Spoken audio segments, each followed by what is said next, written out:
ಕಾಂಗ್ರೆಸ್ನ ಮುಖಂಡ ಉಗ್ರಪ್ಪ ಕೊಪ್ಪಳದಲ್ಲಿ ಸುದ್ದಿಗೋಷ್ಠಿ ನಡೆಸಿದರು. ಗೃಹಲಕ್ಷ್ಮಿ ವಿಚಾರವಾಗಿ ಮಾತನಾಡಿದ ಅವರು, ಹಣ ನೀಡುವುದರಲ್ಲಿ ವಿಳಂಬ ಆಗಬಾರದಿತ್ತು. ಯಾಕೆ ಹಣ ಬಿಡುಗಡೆ ವಿಳಂಬ ಆಗಿದೆ ಅನ್ನೋದು ಸದನದಲ್ಲಿ ಚರ್ಚೆ ಆಗಿದೆ.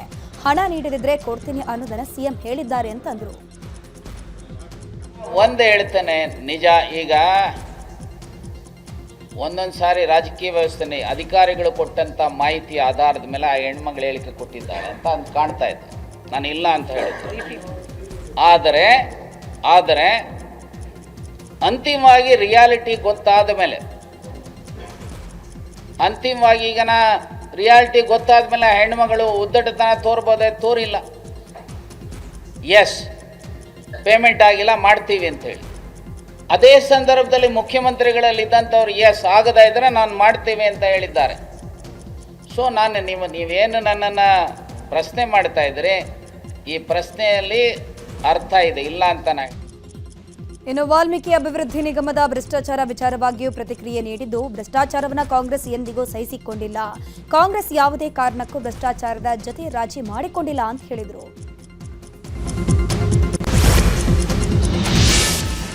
ಬೆಳಗಾವಿ ಅಧಿವೇಶನದಲ್ಲಿ ದ್ವೇಷ ಭಾಷಣ ತಡೆ ವಿಧೇಯಕ ಅಂಗೀಕರಿಸಲಾಗಿದೆ. ದ್ವೇಷ ಭಾಷಣ ವಿಧೇಯಕಕ್ಕೆ ಶಾಸಕ ಬಸನಗೌಡ ಪಾಟೀಲ್ ಯತ್ನಾಳ್ ವಿರೋಧ ವ್ಯಕ್ತಪಡಿಸಿದ್ದಾರೆ. ದ್ವೇಷ ಭಾಷಣ ಎಲ್ಲಿಂದ ಆರಂಭವಾಗುತ್ತದೆಯೋ ಅಲ್ಲಿಂದ ಕ್ರಮ ಆಗಬೇಕು, ಅವರನ್ನು ಒಳಗೆ ಹಾಕಬೇಕು. ಪಾಕಿಸ್ತಾನ ಪರ ಮಾತನಾಡುವವರಿಗೆ ನಾವು ಬೈಲೇಬೇಕಲ್ಲ. ನಮ್ಮ ದೇಶದ ಅನ್ನ ತಿಂದು ಪಾಕಿಸ್ತಾನ ಪರ ಮಾತನಾಡಿದ್ದಕ್ಕೆ ಭಾಷಣ ಆರಂಭವಾಗುತ್ತದೆ. ಹಿಂದೂಗಳು ಭಯೋತ್ಪಾದಕರ ಅಂತ ಯತ್ನಾಳ್ ಪ್ರಶ್ನೆ ಮಾಡಿದ್ದಾರೆ. ಎಲ್ಲಿಂದ ಪ್ರಾರಂಭ ಆಗ್ತದೆ ಅಲ್ಲಿಂದ ಅವ್ರನ್ನ ಒತ್ತು ಹೊರಗೆ ಹಾಕ್ಬೇಕು. ಒಳಗೆ ಯಾರನ್ನ ಪಾಕಿಸ್ತಾನ ಪರವಾಗಿ ಮಾತಾಡೋಣ ಅವ್ರ ದ್ವೇಷ ಅಲ್ಲಿ ಅವ್ರು ಪಾಕಿಸ್ತಾನ ಚಲೋ ಅಂದ್ಮ್ಯಾಗ ನಾವು ಬೇಯಬೇಕಲ್ಲ ಮಕ್ಕಳಿಗೆ. ಭಾಷಣ ಎಲ್ಲಿ ಚಲೋ ಆಗ್ತದೆ? ನಮ್ಮ ದೇಶದ ಅನ್ನತ್ತಿಂದು ಪಾಕಿಸ್ತಾನ ಪರವಾಗಿ ಮಾತಾಡೋದಲ್ಲ, ಚೇಂಜಸ್ ಇಲ್ಲ. ಅದು ಸಂವಿಧಾನಾತ್ಮಕವಾಗಿ ನಿಲ್ಲುವುದಿಲ್ಲ. ನಾವು ಅದನ್ನು ಚಾಲೆಂಜ್ ಮಾಡ್ತೀವಿ ಕೋರ್ಟ್ನಲ್ಲಿ. ರಾಜ್ಯಪಾಲರಿಗೂ ನಾವು ಮನೆ ಕೊಡ್ತೀವಿ. ಈಗಾಗಲೇ ನಮ್ಮ ಮೇನ್ ಏನು ಸಂವಿಧಾನದಲ್ಲೇ. ಇನ್ನು ದ್ವೇಷ ಭಾಷಣ ವಿಧೇಯಕ ವಿಚಾರವಾಗಿ ನಮ್ಮಲ್ಲಿ ಸ್ಪಷ್ಟತೆ ಇದೆ. ಬಿಜೆಪಿಯವರಿಗೆ ವಿಧೇಯಕದ ಬಗ್ಗೆ ಸ್ಪಷ್ಟತೆ ಇಲ್ಲ ಅಂತ ಸಚಿವ ರಾಮಲಿಂಗಾರೆಡ್ಡಿ ಹೇಳಿದ್ದಾರೆ. ವಿಜಯಪುರದಲ್ಲಿ ಮಾತನಾಡಿದ ಅವರು, ವಿಧೇಯಕದ ಬಗ್ಗೆ ನಮಗೆ ಸ್ಪಷ್ಟತೆ ಇದೆ, ಬಿಜೆಪಿಯವರಿಗೆ ಇಲ್ಲ. ಅವರು ಸರಿಯಾಗಿ ಓದಿದ್ರೆ ಅವರಿಗೆ ಅರ್ಥ ಆಗ್ತಾ ಇತ್ತು. ದ್ವೇಷ ಭಾಷಣ ಮಾಡೋದೇ ಬಿಜೆಪಿಯವರು ಅಂತ ಆರೋಪ ಮಾಡಿದ್ದಾರೆ. ಕಂದಾಯ ಸಚಿವ ಕೃಷ್ಣ ಭೈರೇಗೌಡ ಕೋಲಾರದಲ್ಲಿ ಭೂ ಕಬಳಿಕೆ ಮಾಡಿದ್ದಾರೆ ಅಂತ ಬಿಜೆಪಿ ಆರೋಪ ಮಾಡಿತ್ತು. ಇದೀಗ ಕೃಷ್ಣ ಭೈರೇಗೌಡ ಪರ ಜೆಡಿಎಸ್ ಎಂಎಲ್ಸಿ ಗೋವಿಂದರಾಜು ಬ್ಯಾಟ್ ಬೀಸಿದ್ದಾರೆ. ಸಚಿವ ಕೃಷ್ಣ ಭೈರೇಗೌಡ ಒಬ್ಬ ನಿಷ್ಠಾವಂತ ರಾಜಕಾರಣಿ, ಕೈ ಬಾಯಿ ಶುದ್ಧ ಆಗಿದೆ. ಅವರು ಒತ್ತುವರಿ ಮಾಡುವಂತಹ ವ್ಯಕ್ತಿಯಲ್ಲ. ಬಿಜೆಪಿ ನಾಯಕರು ಏನ್ ದಾಖಲೆ ಬಿಡುಗಡೆ ಮಾಡಿದ್ದಾರೋ ನಾನು ಕೂಡ ನೋಡಿಲ್ಲ. ಉಪ್ಪು ತಿಂದವರು ನೀರನ್ನ ಕುಡಿಲೇಬೇಕು, ತನಿಖೆ ಆಗ್ಲಿ ಅಂತ ಹೇಳಿದರು. ಉತ್ತರ ಕರ್ನಾಟಕಕ್ಕೆ ಅನ್ಯಾಯ ಮಾಡಿದ್ದು ಬಿಜೆಪಿ ಅಂತ ಸಿಎಂ ಸಿದ್ದರಾಮಯ್ಯ ಹೇಳಿದರು. ಈ ವಿಚಾರಕ್ಕೆ ಹುಬ್ಬಳ್ಳಿಯಲ್ಲಿ ಪ್ರತಿಕ್ರಿಯಿಸಿದ ಮಾಜಿ ಸಿಎಂ ಬಸವರಾಜ ಬೊಮ್ಮಾಯಿ, ಮುಖ್ಯಮಂತ್ರಿಗಳು ಸುಳ್ಳು ಹೇಳೋದರಲ್ಲಿ ಪಿಎಚ್ಡಿ ಮಾಡಿದ್ದಾರೆ. ಅತಿ ಹೆಚ್ಚು ಅನ್ಯಾಯ ಆಗಿರೋದು ಕಾಂಗ್ರೆಸ್ನಿಂದ. ಕೃಷ್ಣಾ ಯೋಜನೆ ಪೂರ್ಣ ಮಾಡೋಕೆ 50 ವರ್ಷ ತಗೊಂಡಿದ್ದು ಕಾಂಗ್ರೆಸ್. ಕೃಷ್ಣಾ 2ನೇ ಹಂತದ ಯೋಜನೆ ಕೂಡ ಪೂರ್ಣ ಮಾಡೋಕೆ ಆಗಿಲ್ಲ ಅಂತ ವಾಗ್ದಾಳಿ ನಡೆಸಿದರು. ಈಗ ಕ್ರೈಮ್ ಲೋಕದ ಪ್ರಮುಖ ಸುದ್ದಿಗಳು. ರೌಡಿ ಶೀಟರ್ ಬಿಕ್ಲು ಶುಭ ಕೊಲೆ ಕೇಸ್ನಲ್ಲಿ ಶಾಸಕ ಭೈರತಿ ಬಸವರಾಜ್ಗೆ ಬಂಧನ ಭೀತಿ ಎದುರಾಗಿದೆ. ಸದ್ಯ ಸಿಐಡಿ ಪೊಲೀಸರು ಭೈರತಿ ಬಸವರಾಜರನ್ನ ತಲಾಶ್ ಮಾಡ್ತಾ ಇದ್ದಾರೆ. ಇನ್ನು ಭೈರತಿ ಅಜ್ಞಾತ ಸ್ಥಳಕ್ಕೆ ತೆರಳಿದ್ದಾರೆ. ಭೈರತಿ ಬಂಧನಕ್ಕಾಗಿ ಸಿಐಡಿ 3 ತಂಡಗಳನ್ನು ರಚನೆ ಮಾಡಿಕೊಂಡಿದೆ. ಭೈರತಿಯವರ ಲಾಸ್ಟ್ ಲೊಕೇಶನ್ ಪುಣೆಯಲ್ಲಿ ಸಿಗಿದೆ. ಇನ್ನು ನಿರೀಕ್ಷಣಾ ಜಾಮೀನಿಗಾಗಿ ಭೈರತಿ ಸಲ್ಲಿಸಿದ ಅರ್ಜಿ ವಿಚಾರಣೆ ಸೋಮವಾರಕ್ಕೆ ಮುಂದೂಡಿಕೆಯಾಗಿದೆ. ಇನ್ನು ಇದೇ ಪ್ರಕರಣದ 20ನೇ ಆರೋಪಿ ಅಜಿತ್ಗೆ ಜನಪ್ರತಿನಿಧಿಗಳ ವಿಶೇಷ ಕೋರ್ಟ್ನಿಂದ ಜಾಮೀನು ಸಿಕ್ಕಿದೆ. ಮಾಂತ್ರಿಕ ಶಕ್ತಿಯ ಅದೃಷ್ಟದ ರಾಮ ಲಕ್ಷ್ಮಣ ನಾಣ್ಯ ಎಂದು ನಂಬಿಸಿ ವಂಚನೆಗೆ ಯತ್ನಿಸಿದವರಿಗೆ ಸಾರ್ವಜನಿಕರು ಧರ್ಮದೇಟನ ಕೊಟ್ಟಿದ್ದಾರೆ. ಮಂಡ್ಯ ಜಿಲ್ಲೆಯ ನಾಗಮಂಗಲ ಪಟ್ಟಣದ ಕೆಎಸ್ಆರ್ಟಿಸಿ ಬಸ್ ನಿಲ್ದಾಣದ ಬಳಿ ಘಟನೆ ನಡೆದಿದ್ದು, ತಾಮ್ರದ ನಾಣ್ಯವನ್ನು ಕೊಟ್ಟು ಹಣ ಪಡೆದು ಪರಾರಿಯಾಗ್ತಿದ್ದವರಿಗೆ ಜನರೇ ಗೂಸ ಕೊಟ್ಟಿದ್ದಾರೆ. ಬೆಂಗಳೂರಿನ ವ್ಯಕ್ತಿಯೊಬ್ಬರಿಗೆ ಮಾಂತ್ರಿಕ ನಾಣ್ಯ ಅಂತ ಹಣ ಪಡೆದು ವಂಚಿಸುವ ವೇಳೆ ಯುವಕನು ಸಿಕ್ಕಿಬಿದ್ದಿದ್ದಾನೆ. 3 ಯುವಕರಲ್ಲಿ ಒಬ್ಬ ಪರಾರಿಯಾಗಿದ್ದು, ಉಳಿದ ಇಬ್ಬರಿಗೆ ಥಳಿಸಿ ಪೊಲೀಸರಿಗೆ ಒಪ್ಪಿಸಲಾಗಿದೆ. ಆಂಧ್ರಪ್ರದೇಶದ ಸಾರಿಗೆ ಬಸ್ ಹಾಗೂ ಇನೋವಾ ಕಾರ್ ಮಧ್ಯೆ ಅಪಘಾತ ಸಂಭವಿಸಿದೆ. ತುಮಕೂರು ಜಿಲ್ಲೆ ಪಾವಗಡ ತಾಲೂಕಿನ ಕಡಮಲಕುಂಟೆ ಕೈಗಾರಿಕಾ ಪ್ರದೇಶದಲ್ಲಿ ಘಟನೆ ನಡೆದಿದೆ. ಈ ಘಟನೆಯಲ್ಲಿ ಕಾರು ರಾಜಶೇಖರ್ ರೆಡ್ಡಿ ಸ್ಥಳದಲ್ಲೇ ಸಾವನ್ನಪ್ಪಿದ್ದಾರೆ. ಪೆನುಕೊಂಡದಿಂದ ಪಾವಗಡಕ್ಕೆ ಬರ್ತಾ ಇದ್ದ ಬಸ್ ಡಿಕ್ಕಿಯಾಗಿ ಕಾರಿಗೆ ಹೊಡೆದಿದೆ. ಸ್ಥಳಕ್ಕೆ ಪಾವಗಡ ಠಾಣಾ ಪೊಲೀಸರು ಭೇಟಿ ಕೊಟ್ಟು ಪರಿಶೀಲಿಸಿದ್ದಾರೆ. ಮೈಸೂರಿನಲ್ಲಿ ಚಿನ್ನ ಅಡಮಾನ ಇಟ್ಟ ಗ್ರಾಹಕರಿಗೆ ಬ್ಯಾಂಕ್ನಿಂದಲೇ ಮೋಸ ಆಗಿರೋ ವಿಚಾರ ಗ್ರಾಹಕರನ್ನ ಬೆಚ್ಚಿ ಬೀಳಿಸ್ತಾ ಇದೆ. ಮೈಸೂರಿನ ಹಿನ್ಕಲ್ನಲ್ಲಿರುವಂತಹ ಕೆನರಾ ಬ್ಯಾಂಕ್ ಎದುರು ಜಮಾಯಿಸಿರುವಂತಹ ಗ್ರಾಹಕರು ಬ್ಯಾಂಕ್ ಎದುರು ನಿಂತು ಗಲಾಟೆಯನ್ನ ಮಾಡಿದ್ದಾರೆ. ಅಡಮಾನವಿಟ್ಟ ಚಿನ್ನ ಬಿಡಿಸಿಕೊಂಡು ಮನೆಗೆ ತಂದಾಗ ಮೋಸ ಹೋಗಿರೋದು ಬೆಳಕಿಗೆ ಬಂದಿದೆ. ಯಾರಿಂದ ಸಮಸ್ಯೆಯಾಗಿದೆ, ಹೇಗಾಗಿದೆ ಅಂತ ಪರಿಶೀಲನೆ ಮಾಡ್ತೀವಿ ಅಂತ ಬ್ಯಾಂಕ್ ಮ್ಯಾನೇಜರ್ ಹೇಳಿದ್ದಾರೆ. ಅಡವಿಟ್ಟಿದ್ದ ಚಿನ್ನವನ್ನು ಅಕ್ಕಸಾಲಿಗ ಅಶ್ವಿನ್ ಎಗರಿಸುತ್ತಿದ್ದಾನ ಅನ್ನೋ ಅನುಮಾನ ಮೂಡಿದೆ. ಅಡವಿಟ್ಟ 19 ಗ್ರಾಂ ಚಿನ್ನದ ಸರ ಬಿಡಿಸಿದಾಗ 16 ಗ್ರಾಂ ತೂಕ ಕಂಡು ಬಂದಿದೆ. ಗಾಯತ್ರಿ ಅನ್ನೋರಿಗೆ ಸೇರಿದ ಚಿನ್ನದ ಸರ ಇದಾಗಿದೆ. ಚೈನ್ ಕಟ್ ಮಾಡಿ ವೆಲ್ಡ್ ಮಾಡಿದ್ದಾರೆ ಅಂತ ಗಾಯತ್ರಿ ಆರೋಪ ಮಾಡಿದ್ದಾರೆ. ವಿಜಯನಗರ ಠಾಣೆಯಲ್ಲಿ ಈ ಬಗ್ಗೆ ಎಫ್ಐಆರ್ ಕೂಡ ದಾಖಲಾಗಿದೆ. ಗ್ರಾಮ ಸಭೆಯಲ್ಲಿ ಗ್ರಾಮಸ್ಥರ ಪ್ರಶ್ನೆಗೆ ಹೆದರಿ ಪಿಡಿಒ ಓಡಿ ಹೋಗಿದ್ದ. ಚಿಕ್ಕಬಳ್ಳಾಪುರದ ಶಿಡ್ಲಘಟ್ಟ ತಾಲೂಕಿನ ಗ್ರಾಮ ಪಂಚಾಯತ್ನಲ್ಲಿ ಘಟನೆ ನಡೆದಿದೆ. ಸಾದಲಿ ಗ್ರಾಮ ಪಂಚಾಯಿತಿ ಪಿಡಿಒ ಅರುಣಾ ವಿರುದ್ಧ ಸಾಲು ಆರೋಪಗಳು ಕೇಳಿಬಂದಿತ್ತು. ಗ್ರಾಮ ಸಭೆಯಲ್ಲಿ ಈ ಎಲ್ಲ ಪ್ರಶ್ನೆಗಳನ್ನು ಗ್ರಾಮಸ್ಥರು ಕೇಳಿದ್ದಾರೆ. ಸಮಸ್ಯೆ ಕೇಳ್ತಾ ಇದ್ದಂಗೆ ಗಾಬರಿಗೊಂಡ ಪಿಡಿಒ ಗ್ರಾಮ ಸಭೆ ಮುಗೀತು ಅಂತ ಅರ್ಧದಲ್ಲೇ ಎದ್ದು ಹೋಗಿದ್ದಾರೆ.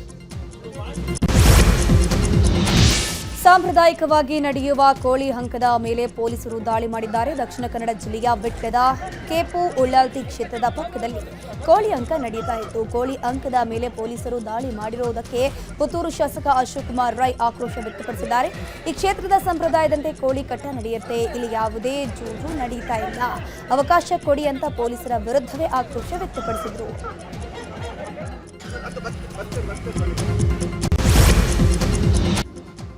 ಈಗ ದೇಶದ ಪ್ರಮುಖ ಸುದ್ದಿ ನೋಡೋಣ. ಏರ್ ಇಂಡಿಯಾ ಎಕ್ಸ್ಪ್ರೆಸ್ ಪೈಲಟ್ ಒಬ್ಬರು ಪ್ರಯಾಣಿಕರ ಮೇಲೆ ಭೀಕರವಾಗಿ ಹಲ್ಲೆ ಮಾಡಿದ್ದಾನೆ. ದೆಹಲಿಯ ವಿಮಾನ ನಿಲ್ದಾಣದಲ್ಲಿ ಈ ಘಟನೆ ನಡೆದಿದೆ. ಘಟನೆಯ ಸಂಬಂಧ ಹಲ್ಲೆ ಮಾಡಿ ಪೈಲಟ್ ವೀರೇಂದ್ರ ಸೆಜ್ವಾಲ್ರನ್ನ ವಿಮಾನಯಾನ ಸಂಸ್ಥೆ ಅಮಾನತು ಮಾಡಿದೆ. ವಿಮಾನ ನಿಲ್ದಾಣದಲ್ಲಿ ಮಗುವನ್ನ ಎತ್ಕೊಂಡು ನಿಂತಿದ್ದ ಪ್ರಯಾಣಿಕ ಅಂಕಿತ್ ದಿವಾನ್ರನ್ನ ಪೈಲಟ್ ಸೆಜ್ವಾಲ್ ಅನ್ಎಜುಕೇಟೆಡ್ ಅಂತ ನಿಂದಿಸಿದ್ದ. ಈ ವೇಳೆ ಮಾತಿಗೆ ಮಾತು ಬೆಳೆದು ನನಗೆ ರಕ್ತ ಬರುವಂತೆ ಪೈಲಟ್ ಹಲ್ಲೆ ಮಾಡಿದ್ದಾನೆ ಅಂತ ಪ್ರಯಾಣಿಕ ಆರೋಪವನ್ನ ಮಾಡಿದ್ರು. ತಮಿಳುನಾಡಿನ ತಿರುವಲ್ಲೂರು ಜಿಲ್ಲೆಯಲ್ಲಿ ಇನ್ಶೂರೆನ್ಸ್ ಹಣಕ್ಕಾಗಿ ತಂದೆಯನ್ನೇ ಮಕ್ಕಳು ಸಾಯಿಸಿದ್ದಾರೆ. ಸರ್ಕಾರಿ ನೌಕರನಾಗಿದ್ದ ಗಣೇಶನ್ 3 ಕೋಟಿಯ ಇನ್ಶೂರೆನ್ಸ್ ಮಾಡಿಸಿಕೊಂಡಿದ್ರು. ತಂದೆಯ ಇನ್ಶೂರೆನ್ಸ್ ಹಣದ ಮೇಲೆ ಕಣ್ಣಿಟ್ಟಿದ್ದ ಇಬ್ಬರು ಮಕ್ಕಳು ಮಲಗಿದ್ದಾಗ ತಂದೆ ಕಾಲಿಗೆ ಹಾವು ಕಚ್ಚಿಸಿ ಕೊಲೆ ಮಾಡಿದ್ರು. ಮೊದಲಿಗೆ ಆಕಸ್ಮಿಕವಾಗಿ ಹಾವು ಕಚ್ಚಿ ಸತ್ತಿರಬಹುದು ಅಂತ ಊಹಿಸಿದ್ದ ಕುಟುಂಬಸ್ಥರು ಅನುಮಾನ ಬಂದು ಪೊಲೀಸರಿಗೆ ದೂರು ಕೊಟ್ಟರು. ತನಿಖೆಯಲ್ಲಿ ಸಾವಿನ ರಹಸ್ಯ ಬಯಲಾಗಿದೆ.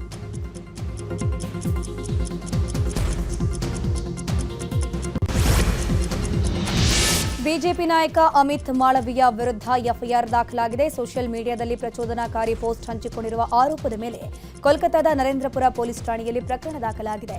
ಅಖಿಲ ಭಾರತ ತೃಣಮೂಲ ಕಾಂಗ್ರೆಸ್ ನಾಯಕಿ ತನ್ಮಯ್ ಘೋಷ್ ನೀಡಿರುವಂತಹ ದೂರು ಆಧರಿಸಿ ಪೊಲೀಸರು ಎಫ್ಐಆರ್ ದಾಖಲಿಸಿಕೊಂಡಿದ್ದಾರೆ. ಅಸ್ಸಾಂನ ಗುವಾಹಟಿಯಲ್ಲಿರುವ ಲೋಕಪ್ರಿಯ ಗೋಪಿನಾಥ ಬೋರ್ಡೋಲೋಯ್ ಅಂತಾರಾಷ್ಟ್ರೀಯ ವಿಮಾನ ನಿಲ್ದಾಣದ ಹೊಸ ಟರ್ಮಿನಲ್ ಕಟ್ಟಡ ಉದ್ಘಾಟನೆಯಾಗಿದೆ. ಪ್ರಧಾನಿ ನರೇಂದ್ರ ಮೋದಿ ಅವರು ಉದ್ಘಾಟನೆ ಮಾಡಿದರು. ಏರ್ಪೋರ್ಟ್ ಮುಂಭಾಗ ನಿರ್ಮಿಸಿರುವ ಲೋಕಪ್ರಿಯ ಗೋಪಿನಾಥ ಬೋರ್ಡೋಲೋ ಅವರ ಪ್ರತಿಮೆಯನ್ನು ಲೋಕಾರ್ಪಣೆ ಮಾಡಿ ಬಳಿಕ ಏರ್ಪೋರ್ಟ್ನ ಹೊಸ ಟರ್ಮಿನಲ್ ಕಟ್ಟಡವನ್ನು ಉದ್ಘಾಟಿಸಿದರು.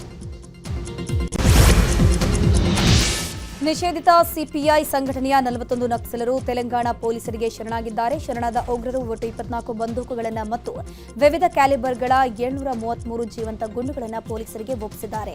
ರಾಜ್ಯ ಮತ್ತು ಕೇಂದ್ರ ಪರಿಹಾರ ಮತ್ತು ಪುನರ್ವಸತಿ ನೀತಿಯಡಿಯಲ್ಲಿ ಶರಣಾದ ನಕ್ಸಲರಿಗೆ 1.46 ಕೋಟಿ ರೂಪಾಯಿಗಳ ಬಹುಮಾನ ನೀಡುವುದಾಗಿ ಪೊಲೀಸರು ತಿಳಿಸಿದರು.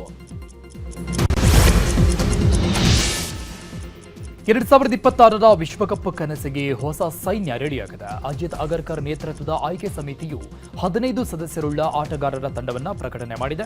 ಸೂರ್ಯಕುಮಾರ್ ಯಾದವ್ ನಾಯಕತ್ವ ವಹಿಸಲಿದ್ದು ಅಕ್ಷರ್ ಪಟೇಲ್ ಉಪನಾಯಕರಾಗಿ ಆಯ್ಕೆಯಾಗಿದ್ದಾರೆ. ಗಾಯದ ಸಮಸ್ಯೆಯಿಂದ ಬಳಲ್ತಾ ಇರೋ ಶುಭ್ಮನ್ ಗಿಲ್ಗೆ ಡ್ರಾಪ್ ಮಾಡಲಾಗಿದ್ದು ಇಶಾನ್ ಕಿಶನ್ಗೆ ಅವಕಾಶ ನೀಡಲಾಗಿದೆ. ಕೆಎಲ್ ರಾಹುಲ್, ಪ್ರಸಿದ್ಧ ಕೃಷ್ಣಗೆ ತಂಡದಲ್ಲಿ ಸ್ಥಾನ ಸಿಕ್ಕಿಲ್ಲ. ಇನ್ನು ಕನ್ನಡಿಗರಿಗೆ ಸ್ಥಾನ ಸಿಗದಿದ್ದಕ್ಕೆ ತೀವ್ರ ಅಸಮಾಧಾನ ಕೂಡ ವ್ಯಕ್ತವಾಗಿದೆ. ಈಗ ವಿದೇಶಿ ಸುದ್ದಿಗಳನ್ನು ಕ್ವಿಕ್ ಆಗಿ ನೋಡ್ತಾ ಹೋಗೋಣ. ತೋಜ್ಖಾನಾ 2 ಪ್ರಕರಣದಲ್ಲಿ ಪಿಟಿಐ ಸಂಸ್ಥಾಪಕ ಇಮ್ರಾನ್ ಖಾನ್ ಮತ್ತು ಅವರ ಪತ್ನಿ ಬುಷ್ರಾ ಬೀಬಿಗೆ ಎಫ್ಎಐ ವಿಶೇಷ ನ್ಯಾಯಾಲಯವು 17 ವರ್ಷಗಳ ಜೈಲು ಶಿಕ್ಷೆ ವಿಧಿಸಿದೆ. ಅಲ್ಲದೆ ಇಬ್ಬರಿಗೂ 16.4 ಮಿಲಿಯನ್ ಪಾಕಿಸ್ತಾನಿ ರೂಪಾಯಿ ದಂಡ ವಿಧಿಸಲಾಗಿದೆ. 2021ರಲ್ಲಿ ಸೌದಿ ಅರೇಬಿಯಾ ರಾಜಕುಮಾರ ಮೊಹಮ್ಮದ್ ಬಿನ್ ಸಲ್ಮಾನ್ ಅವರು ಪಾಕಿಸ್ತಾನ ಸರ್ಕಾರಕ್ಕೆ ದುಬಾರಿ ಬಲ್ಗರಿ ಆಭರಣ ಸೆಟ್ ಅನ್ನ ಉಡುಗೊರೆಯಾಗಿ ನೀಡಿದ್ರು. ಆದರೆ ಇಮ್ರಾನ್ ಖಾನ್ ಅವರು ಇದನ್ನ ತಮ್ಮ ಪತ್ನಿ ಬುಷ್ರಾ ಬೀಬಿಗಾಗಿ ಅತ್ಯಂತ ಕಡಿಮೆ ದರದಲ್ಲಿ ತೋಷಾಖಾನದಿಂದ ಖರೀದಿಸಿ ಸರ್ಕಾರಕ್ಕೆ ವಂಚಿಸಿದ್ರು.